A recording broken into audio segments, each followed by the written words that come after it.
गोमठ सार जीवकांड का मंगलाचरण प्रारंभ होता है। सिद्धम शुद्धम पणमीय जिणिंद वर्णेमि चंदमकलंकम गुणरयण भूषणुदयम जीवस्य परुवणम वोच्छम। आयुष्मान भव्यात्माओं, गोमठ सार जीवकांड ग्रंथ के अंदर हम सभी आचार्य श्री नेमिचंद सिद्धांत चक्रवर्ती के माध्यम से जीव द्रव्य की 20 प्ररूपणाओं का चिंतन कर रहे हैं। उसमें अब आप आएंगे गाथा नंबर 11 पर, यानी चतुर्थ गुण स्थान, जिसका नाम है अविरत सम्यक दृष्टि। अर्थात 20 प्ररूपणाओं में सबसे पहली प्ररूपणा है गुणस्थान प्ररूपणा, और गुणस्थान के 14 भेद बताकर प्रथम, द्वितीय, तृतीय, चतुर्थ गुणस्थान के लक्षण को आप जान चुके हैं। मिथ्यात्व गुणस्थान, सासाधन गुणस्थान, मिश्र गुणस्थान, अविरत सम्यक दृष्टि गुणस्थान। उसी अविरत सम्यक दृष्टि गुणस्थान यानी जिसमें आज के क्षयोपशम सम्यक दृष्टि श्रावक श्राविकाएं रहते हैं, उसका विशेष रूप से वर्णन आपको जानना है। 10वीं गाथा के माध्यम से आपने जाना कि अनंतानुबंधी चतुष्क और मिथ्यात्व की 3 प्रकृतियां, मिथ्यात्व, सम्यक मिथ्यात्व और सम्यक प्रकृति, इन 3 को मिलाकर दर्शन मोहनी की 7 प्रकृतियां कही जाती हैं। इन 7 प्रकृतियों के उपशम से औपसमिक सम्यक दर्शन, और इन 7 प्रकृतियों के क्षय से क्षायिक सम्यक दर्शन होता है। ये बात आप नोट कर लीजिएगा। और क्षायोपसमिक सम्यक दर्शन किन प्रकृतियों में सर्वघाती प्रकृति के सदवस्था रूप उपशम से, क्षय से, क्षयोपशम से वेदक सम्यक दर्शन प्रकट होता है, जिसे क्षयोपशम सम्यक दर्शन कहते हैं, वेदक सम्यक दर्शन कहा जाता है। तो उसके मुख्य अर्थ को आपने जान लिया है कि यह सम्यक दर्शन भले ही व्रतों को नहीं होने देता, मतलब इस गुणस्थानवर्ती जीव को व्रत नहीं होते हैं, इसलिए अविरत इसका नाम है। और सम्यक दृष्टि माने इस गुणस्थान वाला जीव सम्यक दृष्टि होता है, और उसके व्रत नहीं होते हुए भी नित्यम कम्मक कमण हेतु नित्य ही कर्म क्षय का वह कारण होते हैं। यानी कि सम्यक दर्शन ऐसी वस्तु है कि जो नित्य ही कर्मों का क्षपण कराता है। तो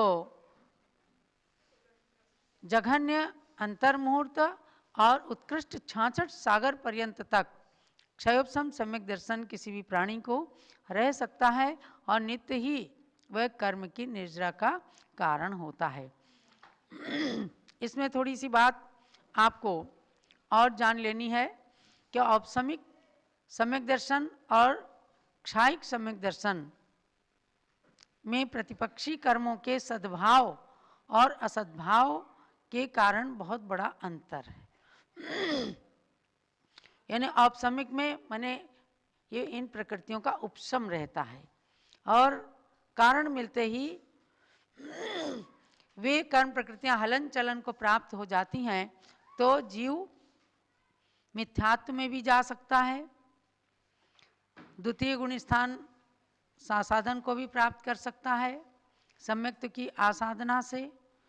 सम्यक्त और मिथ्यात्व रूप मिश्रित परिणाम हो जाए तो तृतीय गुण स्थान को भी प्राप्त कर सकता है, और चतुर्थ गुण स्थान में भी रह करके चल मलिन अगाढ़ दोषों से सहित होकर क्षयोपशम सम्यक दर्शन में रह सकता है, अथवा इन 7 प्रकृतियों का क्षय करके केवली शुद्ध केवली के पादमूल में क्षायिक सम्यक दर्शन होता है। तो यदि इन 7 कर्म प्रकृतियों का नाश कर देता है तो क्षायिक सम्यक दर्शन हो सकता है, और वो क्षायिक सम्यक दर्शन एक बार होने के बाद पुनः छूटता नहीं, वो हमेशा हमेशा के लिए रहता ही है।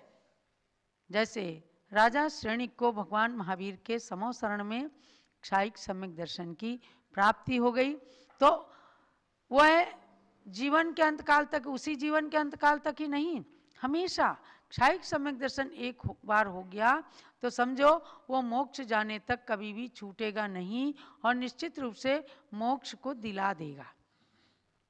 तो ऐसा क्षायिक सम्यक दर्शन यदि प्राप्त हो जाए तो समझो बहुत ही अच्छी बात है।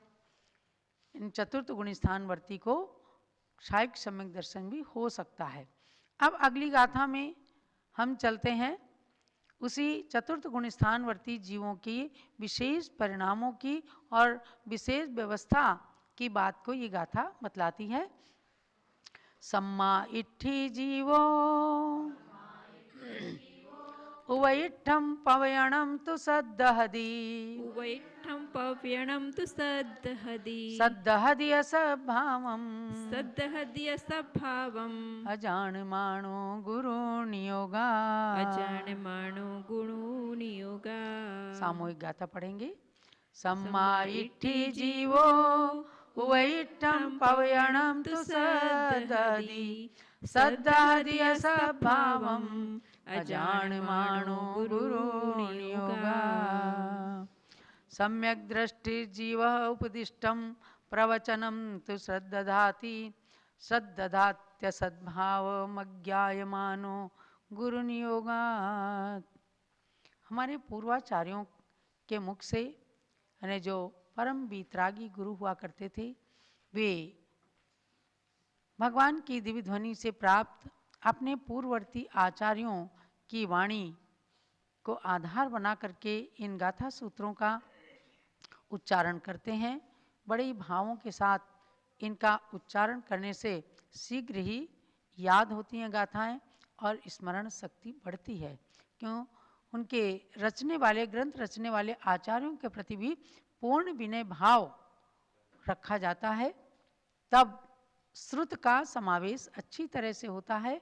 आपको जानना है कि इसीलिए ग्रंथ के स्वाध्याय के प्रारंभ में श्रुत भक्ति, आचार्य भक्ति करने का नियम बताया गया है। श्रुत भक्ति का मतलब है जिस ग्रंथ को पढ़ रहे हैं उस ग्रंथ के प्रति परम आदर भाव। आचार्य भक्ति का मतलब है उस ग्रंथ को रचने वाले आचार्य के प्रति परम श्रद्धा का स्रोत प्रवाहित करने के लिए आचार्य भक्ति पढ़ी जाती है। तो ऐसे आचार्य नेमिचंद्र स्वामी के द्वारा रची गई इस 11वीं गाथा को बहुत ही भक्ति के साथ पढ़कर और उसका अर्थ श्रवण कीजिएगा।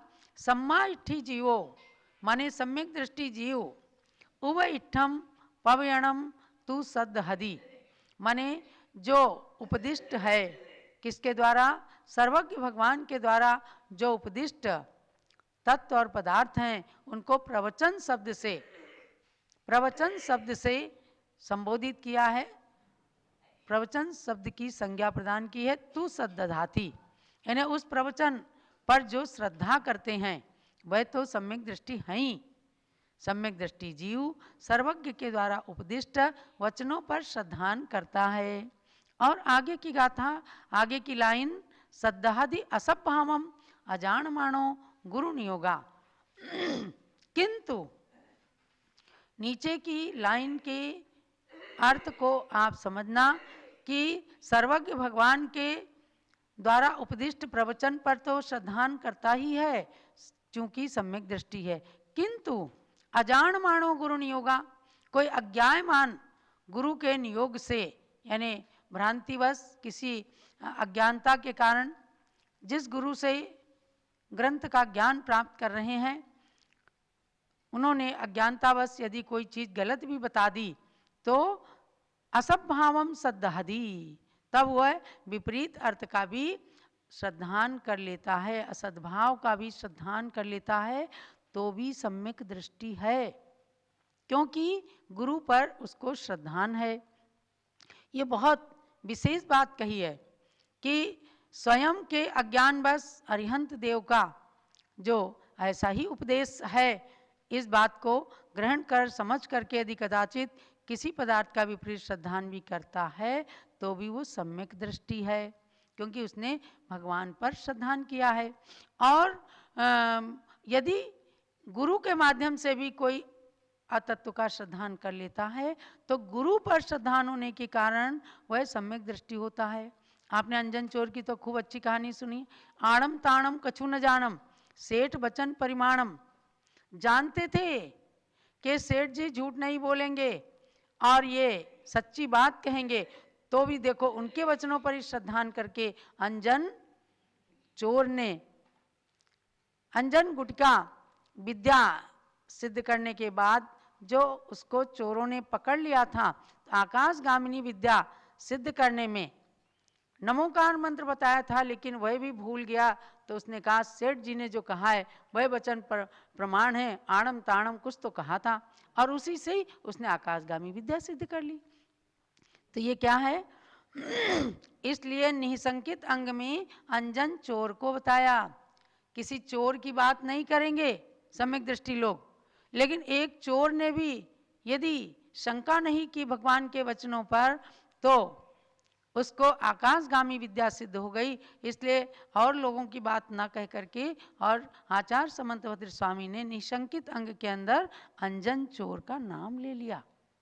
तो ये क्यों लिया? इसीलिए कि यदि गुरु पर या भगवान के वचनों पर श्रद्धान है और किसी प्रकार से कोई गलती भी हो रही है तो भी वो श्रद्धानी होने के कारण सम्यक दृष्टि माना जाता है। लेकिन इसके साथ में एक गाथा और भी बहुत ज़्यादा उपयोगी रहती है। गाथा नंबर 12। सुत्तादोतं सम्मं सुत्तादूतं सम्मं दर्शिजन्तं जदानस दहदी दर्शिजन्तं जदानस दहदी सोचेव हवै मिच्छा सोचेव हवै मिच्छा इट्ठी जीवो तदो पहुदी। इट्ठी जीवो तदो पहुदी। एक साथ गाथा पढ़ेंगे। सुत्तादोतं सम्मं दर्शिजन्तं जदानस दहदी सोचेव हवै मिच्छा इट्ठी जीवो तदो पहुदी। सूत्रात्तं सम्यक् दर्शयन्तं यदा न श्रद्दधाति स चैव भवति मिथ्या दृष्टिर्जीवस्तदा प्रवृत्ति। यानी सठखंडागम जैसे सिद्धांत ग्रंथ के सार को बताते हुए नेमी चंद्राचार्य कहते हैं कि एक सम्यक दृष्टि जीव श्रद्धान के कारण अज्ञायमान गुरु के नियोग से यदि अतत्व पर भी श्रद्धान कर लेता तो सम्यक दृष्टि है। किंतु आगे देखिए, सुत्तादोतम सम्मम, यदि किसी के द्वारा गणधर आदि सूत्र के द्वारा कहे गए सूत्रों का आश्रय लेकर के किसी आचार्य आदि ने दर्शित जनतम कोई बात बता दी कि आपने अब तक जो श्रद्धान किया है वो गलत है, देखो सूत्र में ऐसा कहा है, हमारे भगवान ने ऐसा कहा है, तो जदाना सद्दहदी उन सूत्र वचनों को भी देख करके यदि वह सम्यक दृष्टि जिसने अपने को सम्यक दृष्टि मान रखा है वह यदि श्रद्धान नहीं करता है तो सो चेव हवई मिच्छा इट्ठी जीवो तदो पहुदी। तदो पहुदी को ध्यान दे कि जैसे ही उस सूत्र के वचन को देखकर वो अपना श्रद्धान नहीं जमाता है उस पर, उसी समय से तथा प्रवृत्ति यानी उसी समय से वह जीव मिच्छा इट्ठी हवई मिथ्या दृष्टि हो जाता है। ये गाथा इतनी अधिक महत्वपूर्ण है, इसको अपने मन के अंदर एकदम जमा लेनी चाहिए कि हमने कोई गलत धारणा अपने निमित्त से, शास्त्र में नहीं समझने के निमित्त से, किसी पक्षपाती के निमित्त से कोई गलत श्रद्धान बना लिया है। लेकिन आगम में वर्णित बात को यदि कोई दिखाता है, समझो ज्ञानमती माता जी जैसी ही आगम वाणी को अपने हृदय में सतत बसाने वाली वो आपको दिखाती हैं कि देखो इस ग्रंथ में लिखा है, पूर्वाचार्यों ने हमारे लिए ऐसा कहा है, तुरंत उस श्रद्धान को बदलना चाहिए।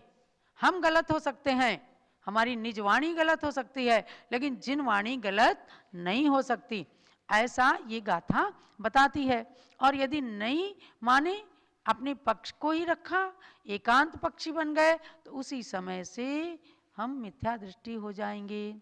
इसलिए महानुभावों, चतुर्थ गुण स्थान में भी अपने श्रद्धान को दृढ़ रखना, और आपके प्रांत में या आपके मन के अंदर कोई धारणा हो सकती है, लेकिन जिनागम की धारणा को मन के अंदर बिठा लेना, ताकि आपके सम्यक्त में मलिनता ना आने पाए, आपका सम्यक्त छूटने ना पाए। इस बात को बताया गया है कि चतुर्थ गुण स्थान वर्ती होते हुए भी आप क्षयोपशम सम्यक दर्शन के अंदर दृढ़ता ऐसी प्राप्त कर लें, आने वाले काल में कभी हमें भगवान तीर्थंकर का पादमूल मिले तो हम उन्हीं 7 प्रकृतियों के उपशम क्षयोपशम से जो औपशमिक और क्षयोपशमिक सम्यक दर्शन हमने प्राप्त किया, अब उसका क्षय करके क्षायिक सम्यक दृष्टि बन जाएं। समझ गए? हाँ, ऐसे गुरु वचनों पर और जिनेंद्र भगवान के वचनों पर श्रद्धान करते हुए अपने सम्यक दर्शन को दृढ़ बनाना। अब देखो, यह प्रकरण समाप्त हुआ। यह है गोमठ सार जीव कांड सार की बात। आज मैंने आपको 2 गाथाएं इसलिए बताई कि दोनों का संबंध एक में जुड़ा है।